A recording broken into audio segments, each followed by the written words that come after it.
Saudara, konflik Israel-Iran memanas. Setelah puluhan tahun kerap bersitegang dan terlibat dalam perang bayangan, Israel meluncurkan serangan ke sejumlah lokasi di seluruh Iran. Bombardir sana-sini, Israel membombardir Iran, Iran membombardir Israel, saling balas-balasan. Penjajahan di atas dunia harus dihapuskan karena tidak sesuai dengan pri kemanusiaan dan pri keadilan. Sejumlah fasilitas nuklir dan militer Iran pun menjadi target serangan. Itu ada 386 WNI kita yang tersebar di 11 kota. Mayoritas itu mereka kalangan pelajar dan mahasiswa. Bagaimana menghentikan perang antara Iran dan Israel? Bagaimana pula kekuatan militer kedua negara serta kondisi di Teheran saat ini?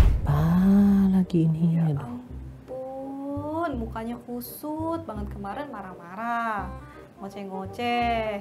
Capek banget kayak tiap minggu, kenapa sih? Ini lain ceritanya nih, Wak. Maksud aku tuh kemarin kan memang pusing karena ubun-ubun aku berdenyut, kau banyak nanya, ya kan? Sekarang aku pusing karena mikirin ada apa dengan dunia ini. Satu konflik belum beres, suara di medsos masih bergema terus, muncul lagi konflik baru. Apa lagi? Itu loh yang konflik Iran-Israel itu. Udah jatuh korban juga itu warga sipilnya di 2 tempat. Yang videonya juga udah heboh juga itu di medsos, saling serang rudal, saling tembak sana sini, kayak gitu-gitu loh. Maksud aku tuh ada apa dengan dunia ini, kadang aku Aduh iya lagi, mereka perang ya. bingung gitu ngerespon itu kayak gimana gitu. Aku pun cuma bisa mikir kenapa gitu. Itu masih nggak sih mereka, terus gimana tuh? Masih loh, masih terus sampai sekarang. Gimana endingnya? Aduh, aku aja pusing. Kau pasti juga pusing mikirinnya kayak gimana tuh kan endingnya. Tapi bentar, sebetulnya kurang tahu nih ya kronologinya. Maaf banget nih. Kau takut aku marah kan? Kasih tahu dikit. Jangan marah dulu, tapi Iya. kasih tahu dulu itu kronologinya kenapa Iran menyerang Israel, kenapa mereka saling perang. Oke, untuk kali ini aku berdamai dengan kau. Biar aku jelaskan dulu. So, sini, gua kasih tahu.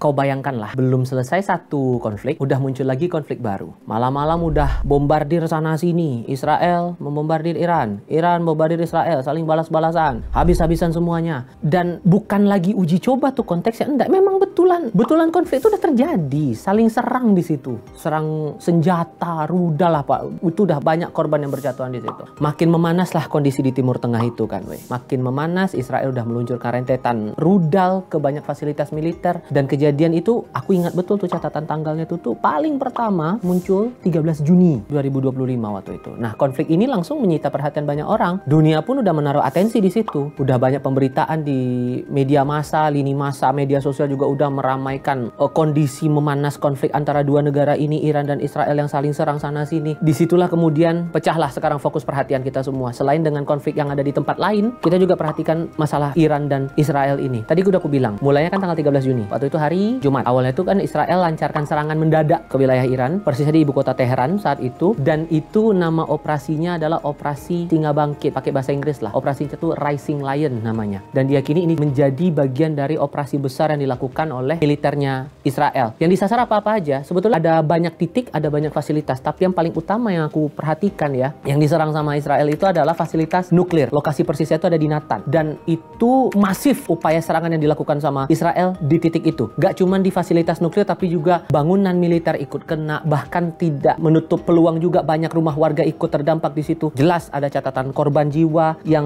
muncul di sana. Kalau aku kutip nih, sebelum-sebelumnya kan sempat dibilang Kementerian Kesehatannya Iran ada 224 orang yang meninggal di situ, kebanyakan warga sipil, ada 1.200 orang terluka juga gara-gara insiden itu, dan tidak menutup kemungkinan jumlah korban ini bakal bertambah terus seiring dengan kondisi konflik masih tetap berlanjut, saling serang masih tetap dilakukan, Iran ke Israel, Israel ke Iran. Itu wah udah nggak tahu lagi lah aku gimana kondisinya. Itu baru 2 loh. Tadi aku bilang kan ada fasilitas nuklir, ada juga ke area gedung-gedung militer, gedung-gedung pertahanannya mereka. Ada juga di sini depo gas diincar, kilang minyak juga ikut diincar di situ. Dan beberapa tokoh ikut jadi korban. Tokoh-tokoh Garda Revolusi Iran juga ikut jadi korban. Nah, klaimnya Israel itu dia udah menyasar ke beberapa orang dan diklaim sudah tewas gara-gara agresi yang mereka lakukan di sana. Ada kepala Garda Revolusi Iran, kepala staf angkatan bersenjata Iran juga ikut disebut tewas, diklaim oleh Israel gara-gara gara-gara serangan itu, komandan kedirgantaraannya Garda Revolusi dan ilmuwan nuklir juga ikut jadi korban gara-gara insiden yang tadi itu. Total sebetulnya itu korban ya. Kalau untuk area yang coba disasar tuh lebih dari 200 titik yang coba ditargetkan sama Israel untuk dihantam, termasuk fasilitas nuklir dan juga pangkalan udara. Pemerintah Iran langsunglah membatasi setiap akses selama invasi itu terjadi. Membatasi akses internet secara nasional, tapi juga menyebut pembatasan itu bakal dicabut begitu kondisinya normal lagi. Masalahnya nih, dari tanggal 13 sampai sekarang, itu invasi terus-terusan, agresi terus-terusan, konfliknya masih berkepanjangan sampai sekarang. Jadi mau sampai kapan? Entahlah, berdoalah kita untuk kondisinya biar bisa normal lagi. Setelah itu kan langsung direspon, karena Israel menyerang Iran duluan, pihak Iran langsung respon dengan cepat, luncurkan lagi puluhan rudal ke area Israel. Disebut sama Garda Revolusi Iran saat itu, serangan ini sebagai deklarasi perang. Udah jelas dibilang, deklarasi perang. Dan yang disasar apa? Langsung ke ibu kotanya di Tel Aviv. Ada Tel Aviv, terus ada ke Yerusalem juga, terus ke Haifa. Dengan data korban terakhir itu, kalau dari area Israel yang diserang, itu jumlah korban meninggal ada 24 orang, dan ada korban lukanya jumlahnya ratusan. Dan kemungkinan ini sama polanya dengan yang di Iran. Polanya bisa bertambah terus seiring dengan masih berlanjutnya konflik antara kedua negara itu tadi. Israel bahkan sempat menyatakan sebagian besar dari sekitar 100 drone-nya Iran itu berhasil dicegat sebelum masuk ke wilayah udaranya mereka. Tapi di Sabtu dini hari itu kan hari Jumat ya tanggal 13. Di hari Sabtunya tanggal 14 Juni, Iran luncurkan lagi gelombang serangan berikutnya. Jadi kau bayangkanlah, udah dilancarkan satu, dibalas lagi, saling balas terus. Gimana cara mempertahankan daerah dua ini? Dan dalam pernyataan terakhir yang aku pahamin juga tuh, angkatan bersenjatanya Iran sampai memperingatkan warga Israel, karena ini kondisinya masih konflik ya, masih ada serangan sana sini, serangan berterusan. Warga sipil diminta untuk tinggalkan area yang terdampak, segera selamatkan diri, seraya menyatakan bahwa serangan balasan bakal terus berlanjut sampai Israel. Nah, ini penegasan yang berkali-kali disampaikan sama Iran, sampai Israel menghentikan agresinya di Iran. Nah, ada data lengkap, mereka klaimnya ada data lengkap target strategisnya kemana serangan Iran ke Israel itu, termasuk situs militer ikut jadi target, pusat pengambilan keputusan, kediaman pejabat militer sana, dan ilmuannya Israel.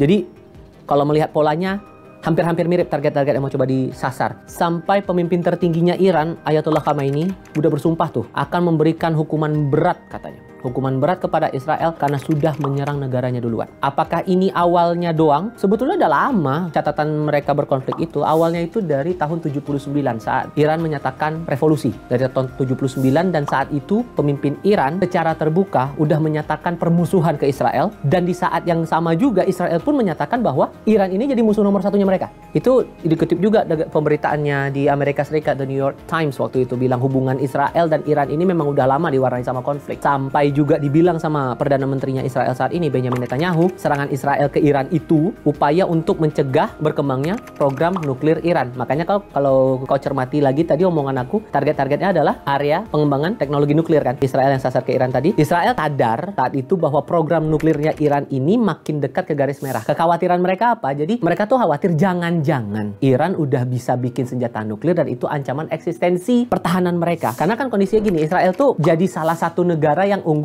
dari aspek pertahanan. Teknologi militernya mereka, teknologi pertahanan mereka terbilang cukup maju di kawasan Timur Tengah. Ada kekhawatiran lah buat Israel ini, kalau itu tetap berjalan program pengembangan program nuklirnya Iran ini akan mengancam pertahanannya mereka. Nah, para analis juga sempat menyebut Iran sekarang punya cukup bahan untuk membuat sampai katanya ya 10 senjata nuklir. Jadi sebenarnya Iran itu udah lama bantah yang klaim-klaim banyak orang bahwa mereka lagi mengembangkan senjata nuklir dan pengembangan teknologi nuklir untuk tujuan yang lain-lain, itu udah lama dibantah. Tapi ada juga catatan yang bilang begini, Tehran ini diketahui sudah punya atau sudah memperkaya uranium mereka sampai ke level 60%. Angkanya tuh jauh di atas batas 3,67% yang sudah ditetapkan dalam kesepakatan nuklir tahun 2015 yang sekarang nyaris udah nggak berlaku lagi. Bayangkanlah dari 3,67 jadi disebutkan 60%. Besar kan? Tapi angka itu sebetulnya masih di bawah tingkat 90% lah yang diperlukan untuk memproduksi hulu ledak nuklir itu. So udah ketangkap ya benang merahnya. Jadi ini masalah aspek pertahanan, pengembangan teknologi yang disebut sedang dilakukan oleh Iran. Israel merasa terancam, makanya serangan itu terjadi terus dan masih berlangsung sampai dengan sekarang. Warga sipilnya ikut jadi korban. Kira-kira gitulah gambaran awalnya. Buset dah, terus ini kan pasti ada WNI kita yang di sana ya. Itu WNI kita yang di sana gimana dong? Terakhir kali aku sempat wawancara tuh sama Mas Yuda Nugraha, Direktur Perlindungan WNI dari Kementerian Luar Negeri. Waktu itu di program Sapa Indonesia Malam hari Minggu 15 Juni 2025. Waktu itu dia bilang kalau untuk di kawasan Iran ya, itu ada 386 WNI kita yang tersebar di 11 kota. Mayoritas itu mereka kalangan pelajar dan mahasiswa. Kebanyakan mereka berkumpul dari 11 kota tadi itu, paling banyak tuh pada ngumpulnya di kota Qum, 258 orang. Posisinya itu kalau dilihat di peta tuh 150 km dari selatan Teheran. Dan BTW nih, 60% WNI Iran di sana semua. Bayangkanlah sebanyak itu warga negara kita yang ada di sana. Itu baru di Iran. Nah, catatan terakhirnya juga tuh, ada juga warga negara kita di Israel. Itu jumlahnya ada 194 orang terakhir kali itu yang kucatat. Iya, 194 orang. Dan kebanyakan itu untuk kegiatan ziarah keagamaan. Yang terakhir kali kupahamin itu ada 42 WNI yang melakukan ziarah keagamaan. Dan kabarnya saat itu ya terjebak di Tel Aviv karena kondisinya udah bombardir begitu. Setelah bandara Ben Gurion ditutup, menyusul konfliknya makin panas. Plus waktu itu sempat ada kekhawatiran juga kan gara-gara konflik ini. Pemulangan jamaah haji kita gimana? Ngaruh nggak tuh? Ngefek nggak tuh? Terakhir kali yang kupahamin itu ada 8 jamaah haji kita yang sempat terjebak di Yordania. Tapi pemerintah memastikan bahwa untuk perjalanan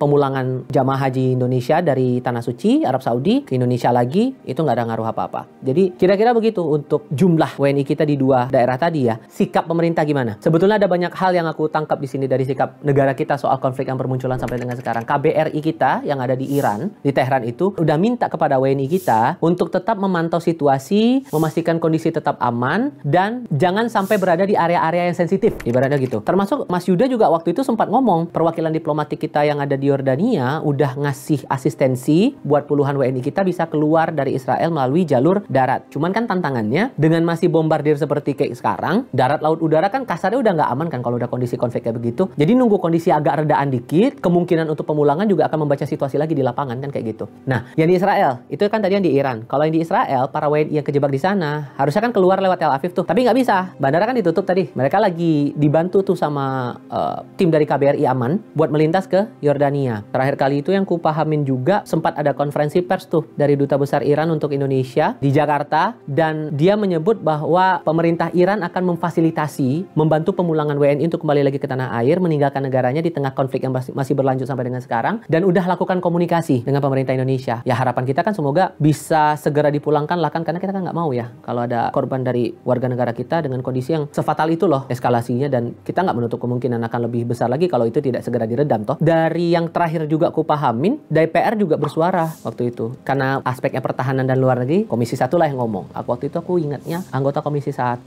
namanya Syamsur Rizal. Dia mendorong pemerintah untuk bentuk satuan tugas khusus buat mengevakuasi warga negara kita yang jumlahnya ratusan orang itu di tengah konflik yang masih berjalan. Dan harapannya itu Satgas dibentuk dengan isi orang-orang yang ada di sana atau timnya itu dari Kementerian Luar Negeri, dari TNI, terus ada lembaga-lembaga terkait yang tujuannya apa? Biar pemulangan warga negara kita bisa berjalan mulus lah. Cuman kondisinya lagi kayak gini, pasti aku yakin semua pihak lagi baca situasi. Jadi kalau mau disegerain juga kondisinya begitu, semua serba nggak aman dan serba nggak pasti juga kan. Melihat eskalasinya juga makin lama makin intens.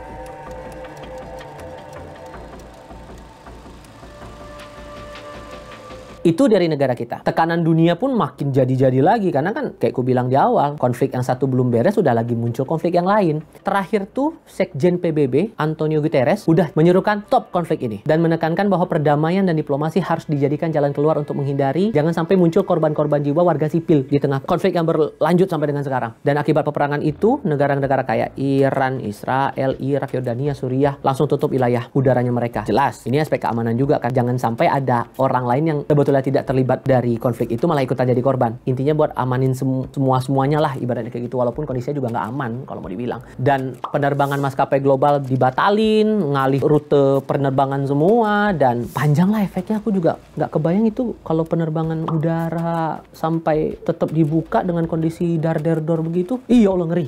Iya, aku bayangin kayak yang sebetulnya kasihan yang terjebak di sana sih, terutama jelas. Kayak WNI kita, kan? Ya, artinya kan butuh evakuasi segera dari pemerintah. Tapi di luar itu, setahu gue nih juga, Puan juga udah memperingatkan kalau dampak dari perang ini kan juga ngaruh nih ke ekonomi kita. Jelas. Nanti jangan-jangan harga minyak kita naik lagi dong.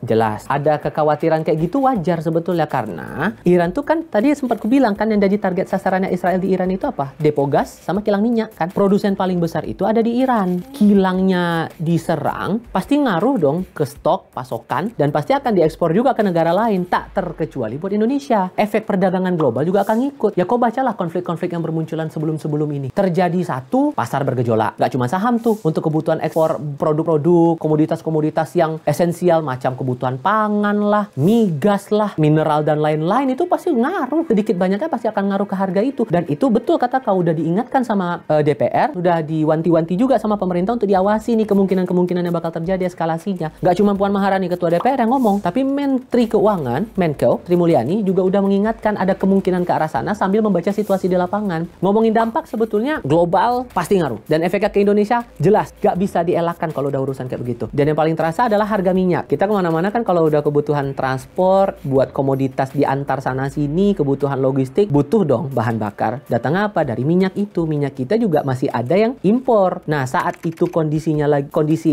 eskalasi konfliknya makin memanas, distribusi logistiknya, distribusi komoditasnya terhenti, ngaruh ke permintaan, ngaruh ke kebutuhan, ngaruh lagi ke harga. Nanti udah nggak harga ke pihak perusahaan atau yang berhak bertanggung jawab atas komoditas itu berpengaruh, nanti ujung-ujungnya ngaruh ke bawah. Konsumen yang akan merasakan dampaknya. Kan kayak gitu. Udah harga minyak dunia bisa berpotensi melesat. Bahkan dalam beberapa hari terakhir juga udah kelihatan gara-gara eskalasi konflik ini. Posisi Israel dan Iran yang ada di kawasan Timur Tengah jadi titik awal juga nih tersendatnya alur logistik global. Ya kau paham lah. Timur Tengah wilayah penghasil minyak paling besar di dunia ini. Lautnya jalur utama perdagangan. Kalau udah terganggu satu, saya sudah. Assalamualaikum. Udah kayak gimana tuh mengatur cari jalan lain, jalur alternatif lain sementara eskalasinya makin menjadi-jadi. Jadi semuanya satu gaduh juga ikutan yang lain. Efeknya, efek yang lain juga. Efeknya kemana? Ekonomi global. Ngaruh lagi kan. Perang Israel-Iran ini udah bikin harga minyak tuh kalau yang terakhir ku catat tuh naiknya tuh 9% bahkan.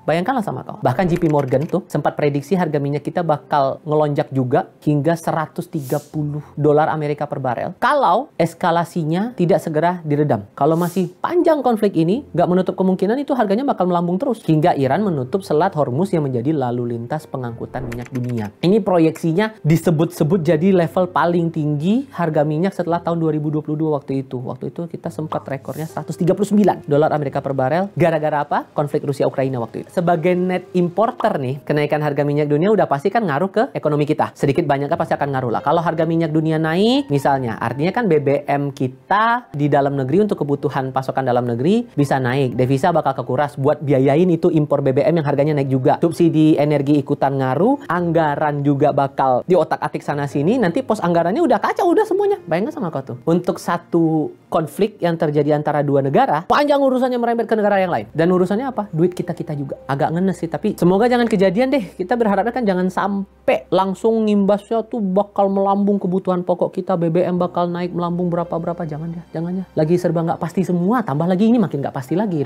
ekonomi kita. Dan akhirnya kan ngaruh lagi ke konsumen kayak aku bilang. Harga subsidi bakal naik, daya beli masyarakat turun, saat BBM-nya naik, terutama mereka yang terlibat dalam penyaluran logistik kebutuhan pangan, kebutuhan pokok, pasti anggaran buat mereka distribusi naik lagi kan. Naik lagi anggaran distribusi, ngaruh ke harga barang. Udah aja, kacau semuanya tuh. Selain itu, risiko geopolitik yang makin intens sekarang juga dorong aliran investasi asing keluar dari negara berkembang, termasuk Indonesia juga bakal ngaruh. Investor pilih aset yang lebih aman, kayak emas atau dolar Amerika. Nah, ujung-ujungnya yang dikhawatirkan apa? Melemah lagi kurs rupiah kita. Waktu itu sempat kan pernah tembus 17.000, hampir 17.000 bahkan kan. Kalau sempat lagi gara-gara ini, entahlah, nggak tahu. Walaupun sebetulnya dalam beberapa kondisi waktu itu kan kita sempat hampir menyentuh angka 17 ribuan itu, dan pemerintah menyebut kondisinya masih terkendali. Nah, kalau kondisinya lagi ada konflik seperti ini, ngejaminnya kayak gimana? PR lagi. Waduh, entahlah, aku pun bingung responnya mau gimana. Itu satu hal, sampai Menteri Keuangan kita, Bu Sri Mulyani, bilangnya kayak gini, pemerintah tetap menjaga postur fiskal yang ekspansif untuk meredam dampak eksternal itu. Ada jaminan. Kita berharap sih emang bisa terkendali kondisi ini dengan APBN kita yang ada sekarang. Sekarang tuh dibilang sama pemerintah lagi dioptimalkan APBN tuh untuk jadi shock absorber, peredam kejut lewat banyak kebijakan, restitusi pajak, dunia usaha, stimulus UMKM, program dukungan sektor padat karya, perumahan, otomotif, tambah stimulus-stimulus yang udah disebutkan sama pemerintah waktu itu untuk menjamin daya beli masyarakat itu tetap terjaga di tengah berbagai kondisi yang serba nggak pasti kayak sekarang ini. Belanja negara diarahkan untuk keberlanjutan program prioritas, ditambah lagi untuk melindungi daya beli masyarakat itu tadi. Nah, di sisi lainnya juga ada upaya untuk menjaga agar BPI dan Antara ini bisa tetap mendorong daya saing dan efisiensi asetnya mereka. Jadi investasi tetap jalan, ekonomi kerakyatan tetap berjalan sebagaimana mestinya di tengah kondisi konflik yang ada sekarang. Udah banyak upaya dari situ dan pemerintah bahkan sampai menegaskannya kayak gini. Bakal pantau terus dinamika globalnya dan bakal menyesuaikan kebijakan fiskal secara adaptif di tengah kondisi yang lagi dar-der-dor kayak begini. Dan memastikan juga bahwa stabilitas ekonomi di negara kita masih tetap aman, masih tetap terjaga sampai kondisinya berharap segera mereda. Karena kan kepastian kondisi geopolitik ini kan juga jadi jaminan buat banyak orang. Kondisinya tenang, saat kondisinya benar-benar kondusif, ekonomi bisa berjalan dengan aman juga dong. Itu jaminannya. So, sepanjang itu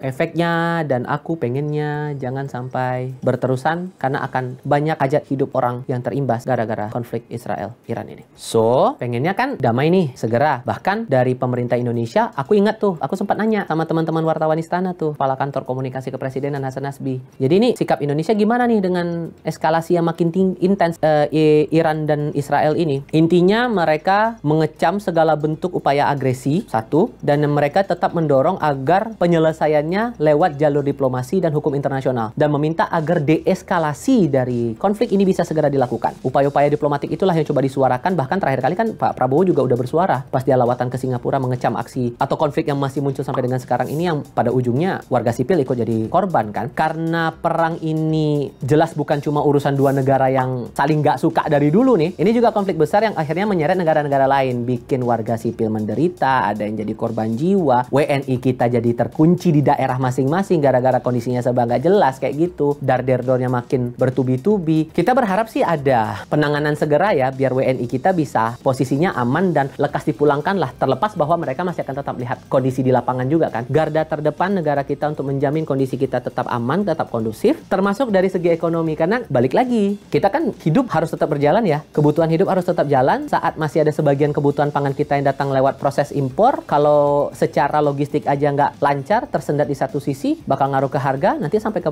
konsumen bakal ikutan menjerit gitu kan. Inilah yang harus dipastikan oleh negara kita bahwa jangan sampai konflik ini malah berujung kita ikut merana dari segi ekonomi. Kita pengen semuanya tetap aman, tetap kondusif di negara kita sekalipun konfliknya masih seperti kayak sekarang kita lihat. Jadi kejadiannya memang jauh, efeknya bisa muncul di tagihan kita semua.